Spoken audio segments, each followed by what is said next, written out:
பொன்னியின் செல்வன் நான்காம் பாகம் மணிமகுடம். அத்தியாயம் 8. இருட்டில் இரு கரங்கள். கடம்பூர் அரண்மனையில் இரகசிய வழிகளின் வாசல்கள் எவ்வளவு சாமர்த்தியமாக அமைக்கப்பட்டிருக்கின்றன என்பதை எண்ணி வந்தியத்தேவன் வியந்தான். அரை குறையாக அவற்றைக் குறித்து அறிந்தவன் அவசரமாக இறங்கவோ ஏறவோ முயற்சித்தால் அபாயம் நேரலாம். பாதிப்படிகளில் இறங்கும்போது முதலை நகர்ந்துவிட்டால் சுவர் இடுக்கில் அகப்பட்டுக் கொண்டு திண்டாட வேண்டியதாகும். முதலை அசையாமல் நிற்கிறதா என்று நிதானித்துப் பார்த்துவிட்டு வந்தியத்தேவன் துவாரத்தண்டை வந்து கீழே கால் வைக்கப் போனான். அது என்ன? பில வழியில் காலடி சத்தம் கேட்கிறதே. வருகிறது யார்? ஒருவேளை ஆழ்வார்க்கடியானாயிருக்குமோ? தன்னைத் தேடி வருகிறானோ? அவன் இங்கு வந்து சேராமல் தடுத்து விடுவதே நல்லது. இல்லை இல்லை, வருகிறவன் ஒருவன் இல்லை. 5-6 பேர் வருவது போல காலடி சத்தம் கேட்கிறது. அப்படியானால் இடும்பன்காரியும் அவனுடைய கூட்டாளிகளுமாயிருக்கலாம். வந்தியத்தேவன் ஒரே பாய்ச்சலாக பாய்ந்து சென்று மறுபடியும் வாலில்லா குரங்கின் பின்னால் மறைந்து கொண்டான். ஆகா! இரகசிய வழியை திறந்து வைத்துவிட்டு வந்துவிட்டோமே. அதனால் ஏதேனும் சந்தேகம் ஏற்படுமா?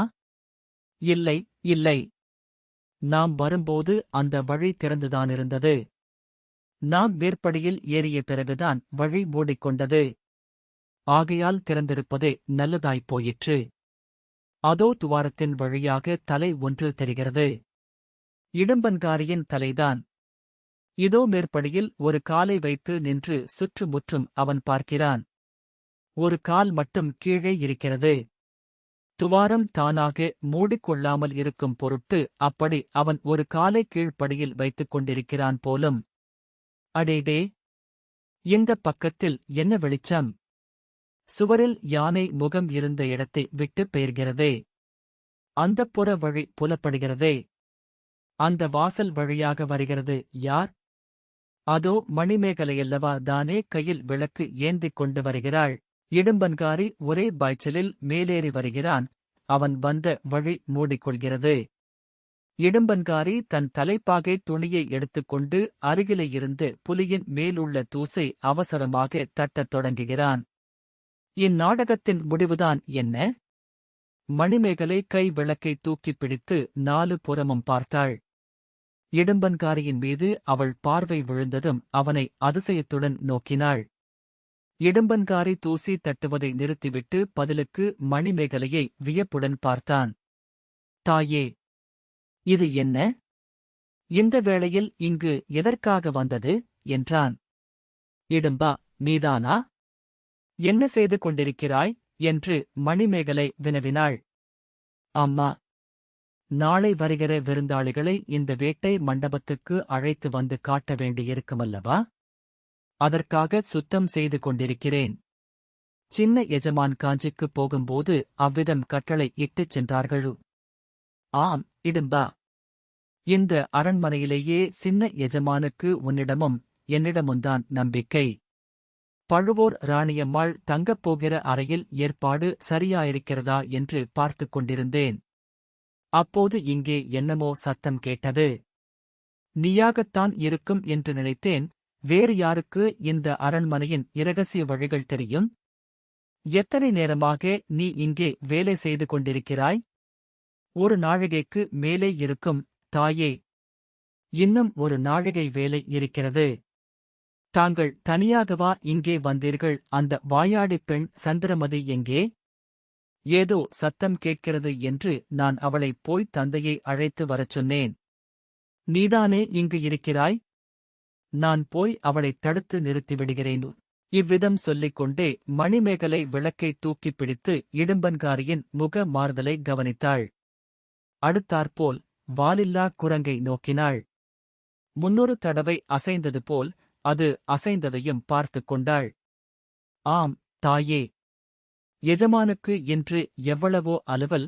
தாங்கள் போய் அவரை கூப்பிட வேண்டாம் என்று சொல்லிவிட்டு நிம்மதியாக படுத்துக் கொள்ளுங்கள். எல்லா வேலைகளையும் நானே பார்த்துக் கொள்கிறேன் என்றான் இடும்பன்காரி. மணிமேகலை மறுபடியும் வந்த வழியே உள்ளே போனாள். இரகசிய கதவு மூடிக்கொண்டது. இடும்பன்காரி யானை முகத்தினருகில் சென்று சற்று நேரம் சுவரண்டை காது கொடுத்து உற்றுக் கேட்டான். அடுத்த அறையில் சத்தம் ஒன்றும் இல்லை என்று நிச்சயம் அடைந்த பிறகு திரும்பி வந்தான். பிலத்துவாரத்தை திறந்து வைத்துக் கொண்டு இடுப்பு வரை கீழே படிகளில் இறங்கி நின்று கொண்டான். பிலத்துவாரத்தின் உட்புறமிருந்து ஆந்தையின் குரல் கேட்டது. பதிலுக்கு இடும்பன்காரி ஆந்தைக் குரல் ஒன்று கொடுத்தான். பில வழியில் ஆட்கள் நடந்து வரும் சத்தம் கேட்டது. பின்னர் காரியங்கள் வெகு துரிதமாக நடைபெற்றன. வௌவால் ஒன்று சடசடவென்று சிறகை அடித்துக் கொண்டு பறந்தது. இடும்பன்காரி அதை பார்த்தான். பின்னாலிருந்து அவன் பேரில் வாலில்லா குரங்கு தடால் என்று விழுந்தது. அது திடீரென்று விழுந்த வேகத்தினால் இடும்பன்காரியின் முழங்கால்கள் மடிந்து அவன் தடுமாறினான். அதனால் இன்னும் 2 படிகள் அவன் கீழே இறங்க வேண்டியதாயிற்று. தன் பேரில் விழுந்தது இன்னதென்று முதலில் இடும்பன்காரிக்கு தெரியாமையால் அவன் உளறி அடித்துக் கொண்டு கைகளை வீசி உதறினான்.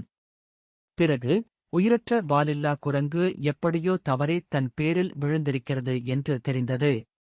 மனத்தை தைரியப்படுத்திக் கொண்டு அதை தூக்கி நிறுத்தப் பார்த்தான். இதற்குள் உயிருள்ள மனிதனுடைய கரங்கள் போன்ற 2 கண்கள் மேலே இருந்தது துவாரத்துக்குள் வந்து அவனை இன்னும் கீழே தள்ளி அமுக்கின. இடும்பன்காரியினால் அதை நம்பவே முடியவில்லை. ஒரு கணம் அவனை பெரும் பீதி பிடித்துக் கொண்டது. மறுபடியும் மேலும் கீழும் பார்த்தான். வாலில்லா குரங்கு தலை கீழாக துவார வழியில் இறங்கியிருப்பதையும் அதன் பாதி உடம்பு வரையில் கீழே வந்த பிறகு துவாரக் கதவு நெருங்கி வந்திருப்பதையும் கவனித்தான். 2 மனித கரங்களாக தோன்றியவை தன்னுடைய மனப்பிராந்தியாகத்தான் இருக்க வேண்டும் என்று நிச்சயம் செய்து கொண்டான். இதற்குள் பிலத்துவாரத்தில் வந்தவர்கள் நெருங்கி வந்துவிட்டார்கள்.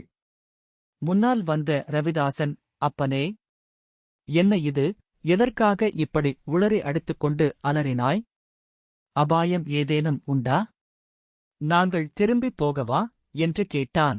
வேண்டாம், வேண்டாம், அபாயம் ஒன்றுமில்லை.